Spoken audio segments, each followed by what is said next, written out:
Assalamualaikum warahmatullahi wabarakatuh.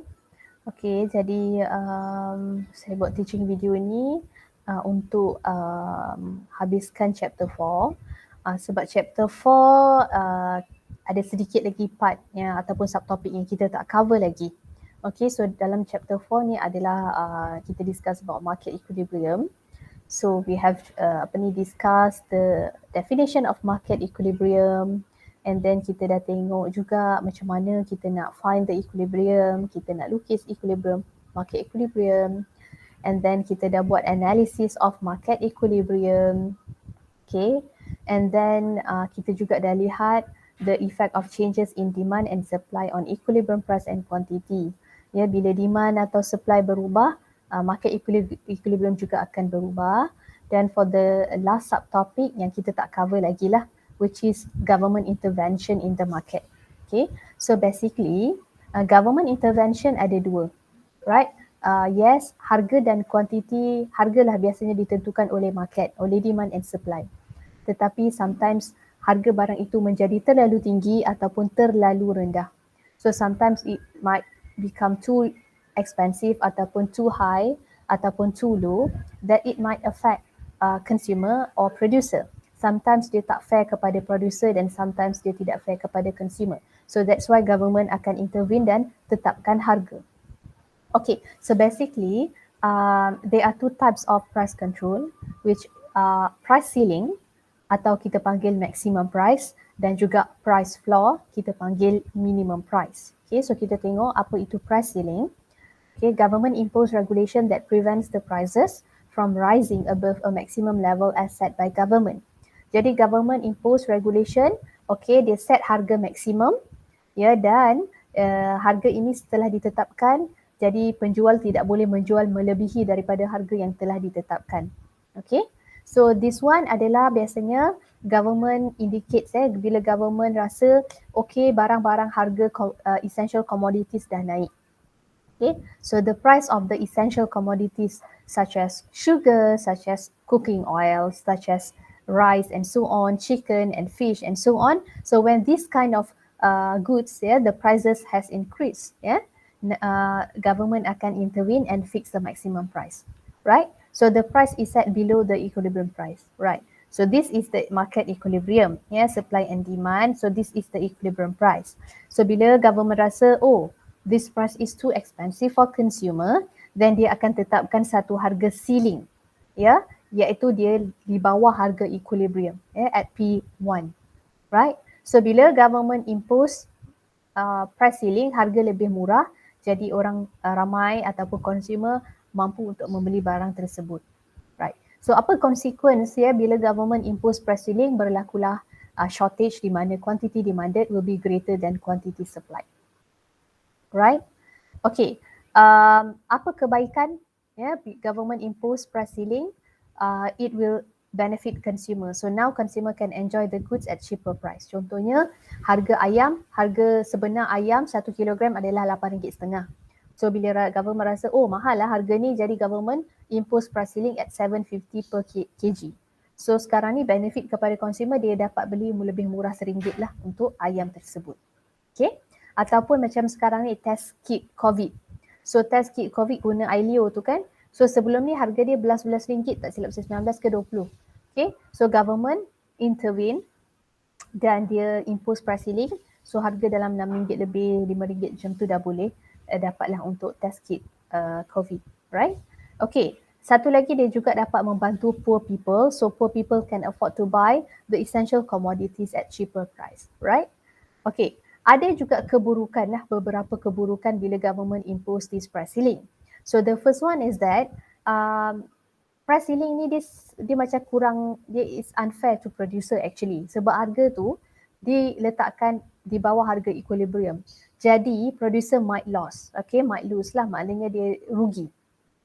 So bila dia rasa dia tidak untung, so apa yang mereka buat, they might engage in illegal market. For example, dia akan seludup keluar barang-barang keluar negara, smuggle to the neighboring country, dan dia jual dengan lebih mahal di negara luar. Jadi bila dia jual lebih mahal, dia dapat lebih banyak untung. So apa yang terjadi dalam market Malaysia? So barang itu akan menjadi lebih berkurangan, shortage in Malaysia. Dan kedua, apa yang government akan reflect bila harga barang turun, mereka akan cut production. So bila dia orang cut production, so there will be severe shortage untuk barang dan perkhidmatan di dalam negara. And then macam saya kata, number 3, it seems unfair to producer sebab producer might face no profit ataupun less profit. And the last one, producer also may engage in illegal activities and bribery lah. Contohnya yang paling selalu popular dilakukan adalah aktiviti sorokkan barang. Okay, hoarding. Kita panggil hoarding. So aktiviti sorokkan barang ni adalah untuk force government to increase the price.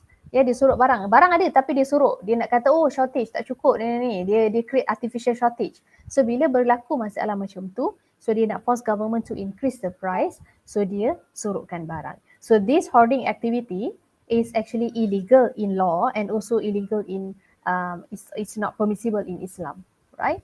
Itu adalah untuk price ceiling. Okay. Yang kedua adalah price floor, right? So price floor dia opposite of price ceiling, yeah. So a government impose regulation that prevents the price from falling below the minimum level set by the government. Jadi untuk price floor, government nak bantu siapa? Government nak bantu producer sebab government rasa harga barang itu terlalu rendah dan dia akan menyebabkan kerugian kepada producer. Actually untuk agriculture sector lah, especially for agriculture sector untuk farmer. So bila rasa agriculture sector ni barang-barang dia subject to uncertainty, harga barang naik turun, jadi dia akan harm the producer. So government impose price floor. So price floor is imposed above the equilibrium price. So di sini. Okay, nampak? So ini adalah supply and demand. So ini adalah harga sebenar, harga market. Tetapi bila government rasa, oh harga ni terlalu rendah, government akan impose price floor at P1. Harga lebih mahal, so akan berlaku surplus. Ya, lebihan di mana supply lebih dari demand. Right. Okay, untuk macam contohnya padi lah, harga beras lebih mahal. Tapi actually government bagi pula lah subsidi pada consumer supaya consumer pun mampu membeli. Sebenarnya dia lebih mahal lah. Ya, harga tu adalah mahal. Okay. Alright. Konsep yang satu lagi yang boleh kita guna dalam price floor adalah minimum wage. Ya, so apa itu minimum wage? Minimum wage adalah gaji minimum. Ya, lowest paid by the employer to worker to protect from exploitation. Jadi setiap orang, government dah tetapkan ada minimum wage. Ya, setiap tahun, 2 tahun sekali dalam bajet, government akan umumkanlah sama ada dia nak naikkan minimum wage ataupun tidak. Right? So dia nak bantu siapa? Nak bantu worker. Right? So, bila government impose minimum wage, majikan tidak boleh membayar kurang daripada berapa yang telah government tetapkan. So, before this, kita minimum wage kita 1,000. So, now dah naik 1,200. So, pada tahun ini, boleh tak majikan bayar 1,000? Tak boleh. Dia kena ikut minimum wage. Right? Contohnya di sini. Ya, contohnya 1,000 adalah minimum wage pada tahun 2019 dan pada tahun 2020 telah naik jadi 1,200 sehingga sekarang. Boleh tak pada tahun ini government majikan bayar 1,000? Tak boleh. Ya, salah di sisi undang-undang, jadi 1,200 dan ke atas. Tetapi dia akan create problem lah, surplus. Surplus apa? Surplus of labour. Dia akan menyebabkan unemployment. Kadar pengangguran akan meningkat. Kenapa? Sebab producer rasa sekarang ni nak kena bayar gaji pekerja lebih, jadi kos telah tinggi, jadi dia akan kurang mengambil pekerja. So itu adalah konsep minimum wage yang kita boleh pakai untuk price floor. Baik, apakah kebaikan price floor implementation? So the income of producer will be protected. Okay, and then government, barang yang banyak tu government, lebihan itu government akan simpan for future use, ya, bagi bantuan kepada orang miskin. And then lower worker are paid off with the increasing minimum wage, right? Apa keburukan? Of course, consumer tak fair kepada consumer sebab consumer kena bayar lebih mahal, and then there will be waste of resources. Kenapa? Sebab resources telah digunakan untuk menghasilkan barang yang tidak dijual sebab banyak surplus, lebihan, rugilah, rugi. And increase in wage lead to unemployment. Okay, lagi-lagi macam dekat Malaysia kita ada competition local dengan foreign worker. Ya, foreign worker dia tidak tertakluk dengan minimum wage. Berapa sahaja majikan nak bayar, suka hati. Dia tidak subject to 1,200 minimum wage. So, producer akan rasa lebih baik ambil foreign worker daripada local worker sebab lebih murah bayar setiap bulan compared to local worker. So, dia akan menyebabkan masalah unemployment among local worker in Malaysia. Right? So, that is basically what is price floor and price ceiling is. Price floor and price ceiling, right? So, itu saja untuk chapter 4. So, in the next class, kita akan go to the other chapter, chapter cost, production and cost, and also market structure, right? So I think that's all for today, for this time. Okay, thank you so much. Assalamualaikum.